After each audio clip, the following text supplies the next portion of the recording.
আসসালামু আলাইকুম। আমি মিরাজুল ইসলাম, প্লাম্বার অ্যান্ড ইলেকট্রিক টেকনিশিয়ান। চলে আসলাম আপনাদের মাঝে আবার একটি ভিডিও নিয়ে।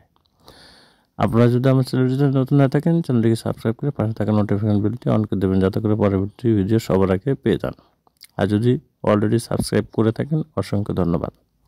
আজকের ভিডিও টপিকটি হলো একটি আরএফএল গিজারের যে ভুল কানেকশনের জন্য সমস্যা তৈরি হয়েছে সেটা ঠিক করব এবং আপনাদের দেখাবো। তো চলুন মূল ভিডিওতে। এই যে দেখতে পাচ্ছেন গিজারটি, দেখেন গরমের লাইনের সঙ্গে সেফটি ভাল্ব লাগানো আছে আর ট্যাপে পানি আসতেছে না। এইটা হলো মূল সমস্যা দেখা দিচ্ছে। এই যে এটা হলো ঠান্ডা, দেখেন ঠান্ডারটা সরাসরি কানেকশন করে দেওয়া হয়েছে অ্যাঙ্গেল স্টক থেকে।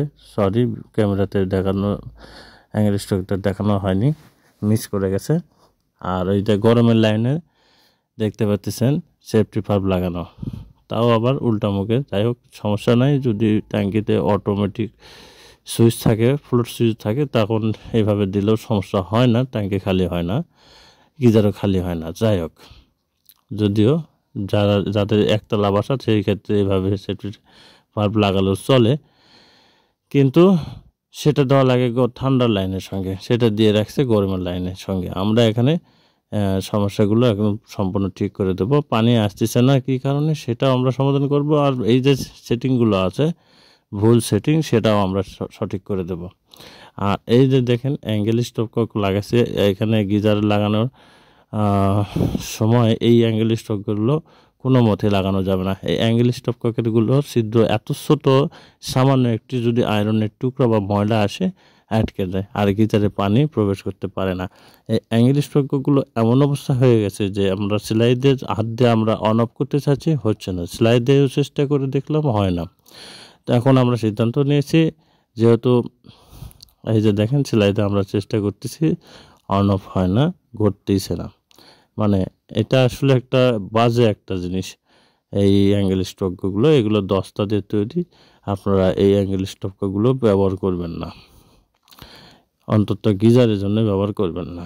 কি জন্য? গিজারে পানি যদি কম ঢোকে, বিশেষ করে একতলা বাসায়, একতলা দুতলা বাসায়, একতলা দুতলা বাসায় পানির প্রেশার কম থাকে। এই জন্য গিজারের এক প্যাচওয়ালা যে অ্যাঙ্গেল স্টকগুলো আছে, এগুলো মোটেও ব্যবহার করা যাবে না। যেগুলো বহু প্যাচওয়ালা অ্যাঙ্গেল স্টকক আছে সেগুলো ব্যবহার করতে হবে, যাতে পানি ইজিলি বেরোতে পারে, সেরকম ছিদ্র এবং ফাঁকা যাতে বেশি থাকে। এই যে দেখেন এই অ্যাঙ্গেল স্টকগুলো থেকে পানি ভালো মতো আসতেছে না, আমরা এখানে পরিবর্তন করে ফেলবো এই দুইটাই। হ্যাঁ, এই দেখেন এটা হলো ঠান্ডা, এটা হলো গরম, বাম পাশেরটা গরম। এটা হলো ঢুকবে, গরম পানি ঢুকবে ঝর্নার দিকে, আর ওই দিক থেকে পানি গিজারে নেওয়ার জন্য কানেকশন করে দেওয়া আছে। দেখেন আমরা এখন এগুলো সমস্ত কিছু খুলে ফেলে দিয়ে নতুন করে সুন্দর করে সিস্টেম করে আমরা সঠিকভাবে সেটিং করে দেব।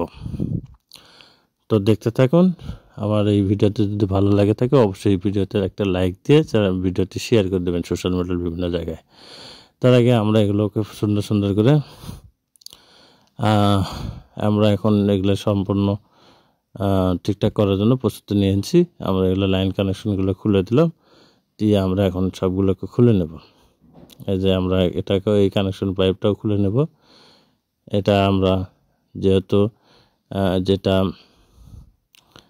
ঠান্ডা লাইনে আমাদের সেফটি ভাল্ব লাগাতে হবে, সেই কারণে আমরা এটাকে খুলে নিচ্ছি। দেখুন কিভাবে আমরা একটু সঠিকভাবে সেটিং করি, আপনারা দেখতে থাকুন। এখানে পানিগুলো গিজার থেকে বের করে নিচ্ছি। মানে আমরা যেহেতু অ্যাঙ্গেল স্টকক চেঞ্জ করবো, এদিকে পানি পড়ে যাচ্ছে। যাক, এই যে আমরা সমস্ত কিছু নতুন করে সুন্দর করে সেটিং করে দিলাম। এই যে ঠান্ডার লাইনে আমরা সেফটি ভাল্ব লাগাই দিছি, আমরা কানেকশন পাইপটা এখান থেকে দিয়ে দিচ্ছি। এই দেখেন নতুন অ্যাঙ্গেল স্টকক লাগাইছি, এগুলো বহু পেশালার অ্যাঙ্গেল স্টকক, এগুলোতে পানি সুন্দরভাবে বেরোয়। আমরা সুন্দরভাবে কানেকশন করে দিয়েছি। গরমেরটার সঙ্গে শুধু ডাইরেক্ট সরাসরি কানেকশন পাইপটা কানেকশন করে দিয়েছি, ইলেকট্রিক্যাল লাইন দিয়েছি, পানি বের করে নিয়ে ফাঁকা গিজারের ভিতরে থেকে হাওয়া বের করে দিয়ে পানি দিয়ে পরিপূর্ণ করে নিয়ে ইলেকট্রিকের সুইচ দিয়েছি এবং থার্মোস্ট্যাটের হাইয়ে দিয়ে রেখেছি, হাইয়ে দিয়ে রেখেছি। দেখতেই পারলেন আমরা সমস্ত কিছু পরিবর্তন করে দিলাম, সঠিকভাবে কাজগুলো করে দিলাম। আর আপনারা যারা এই ভিডিওটি দেখছেন অবশ্যই ভিডিওটি সোশ্যাল মিডিয়ার বিভিন্ন জায়গায় শেয়ার করে দেবেন, যাতে অন্য কেউ সতর্ক হতে পারে। আর যারা এরকম গিজারগুলো লাগায় নেন এবং লাগান, তাদেরকে আমার অনুরোধ থাকলো অবশ্যই গিজারের যে গাইডলাইন আছে সেই গাইডলাইন অনুযায়ী গিজারগুলো সেটিং করবেন, তাতে কোনো দুর্ঘটনা ঘটবে না। তো ভালো থাকবেন, সুস্থ থাকবেন, আল্লাহ হাফেজ। দেখা হবে পরবর্তী ভিডিওতে।